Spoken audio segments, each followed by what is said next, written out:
किसी ने खूब कहा है, जो बांटते हैं हिस्से उनकी वसीयतें होती हैं, जो बांटते हैं किस्से उनकी विरासतें होती हैं। ऋषि कपूर हिंदी सिनेमा के शोमैन कहे जाने वाले राज कपूर के घर जन्मा वो चिराग जिसे अदाकारी विरासत में मिली। मानो अपने किरदारों से किस्से सुनाना इनके खून में था। माँ, बड़ा होकर मैं भी जोकर बनूंगा, गिर गिर कर लोगों को हंसाऊंगा। पर इनके किरदारों ने सिर्फ हंसाया ही नहीं, रुलाया भी है, जिंदगी जीना और प्यार करना सिखाया भी है। सिल्वर स्क्रीन पर एंट्री तो मेरा नाम जोकर में छोटे राजू के किरदार के साथ ही हो गई थी, पर किस्मत बदली जब रिलीज हुई फिल्म बॉबी। उसके बाद तो जैसे ऋषि कपूर ने कभी पीछे मुड़कर देखा ही नहीं। मैं शायर तो नहीं मगर अपनी जीवनी में ऋषि कपूर लिखते हैं कि वो भाग्यशाली थे क्योंकि वो पृथ्वीराज कपूर के पोते थे, राज कपूर के पुत्र थे और भाग्य ने उनका साथ दिया, इसलिए वो नीतू कपूर के पति बने और रणबीर और रिदिमा के पिता। उनका मानना था कि उनकी जिंदगी भी उनके करियर की तरह दो हिस्सों में बंटी थी। पहला हिस्सा वो जिसमें वो एक रोमांटिक स्टार हैं, कंधों पर स्वेटर, एक हाथ में गिटार है और दूसरे हाथ में एक खूबसूरत हसीना। एक हसीना थी, एक दीवाना था। जिंदगी का दूसरा हिस्सा वो जिसमें वो एक मैच्योर इंसान हैं, अपने किरदारों की तरह जिंदगी की गहराई को समझते हैं। मुझे उसे देखना ही था, एक आखिरी बार। जाने से पहले एक आखिरी बार मिलना क्यों जरूरी होता है?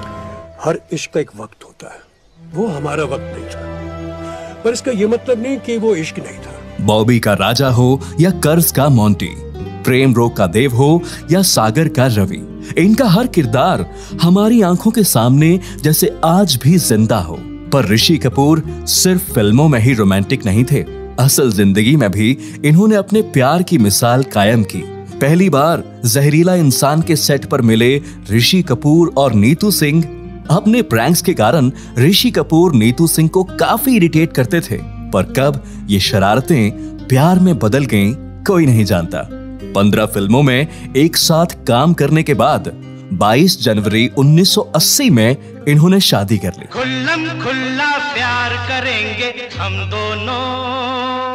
सन 2000 के बाद ऋषि कपूर ने सपोर्टिंग रोल्स करने शुरू कर दिए, पर उन सपोर्टिंग रोल्स में भी इन्होंने अपनी एक्टिंग का जलवा बिखेरा। लव आजकल का रोमांटिक वीर सिंह हो या नमस्ते लंदन का मजबूर बाप मनमोहन, 2 दूनी 4 का संतोष दुग्गल हो या अग्निपथ का रऊफ लाला, इनके किरदार हमारी जिंदगी में और फिल्मों में जान डाल देते थे।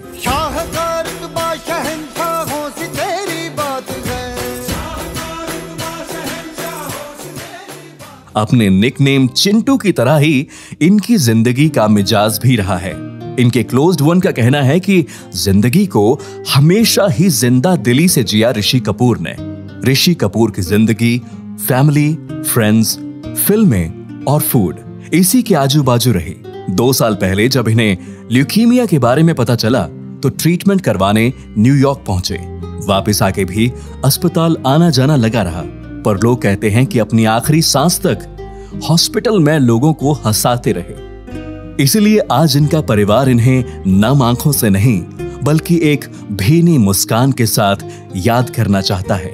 सुभाष घई का इनसे हुई मुलाकात के बारे में क्या कहना है, आइए सुनते हैं। ऋषि कपूर था दुनिया के लिए, मेरे लिए हमेशा चिंटू था। सभी जानते हैं कि हमारे यहाँ कर्ज का साथ आज तक है। आज तक हम कर्ज की उसी वातावरण में है। हिंदुस्तान का अगर 5 सर्वोत्तम आर्टिस्ट एक्टर्स में कोई है तो ऋषि कपूर है। 40 साल से 40 साल तक उनका पैशन अभी तक नहीं गया था। लास्ट महीने ही उसको मिला था। मैं शूटिंग में जाऊंगा, मैं काम करूंगा, मेरा ये रोल है, तुम एक पिक्चर बनाओ। वो तो ऐसा लगता था कि बीमार ही नहीं था, उतनी एनर्जी। ये बहुत बड़ा शॉकिंग न्यूज़ है, मेरे लिए बर्दाश्त नहीं हो सकता। Sorry Chintu, we all love you. Rishi Kapoor, आज चाहें आप हमारे बीच नहीं रहे पर आपका हंसता हुआ सा चेहरा आज भी हमारे जहन में जिंदा है और आपकी फिल्में और गाने आपको हमेशा हमारे दिलों में जिंदा रखेंगे। कनेक्ट एफएम की ओर से भावभीनी श्रद्धांजलि।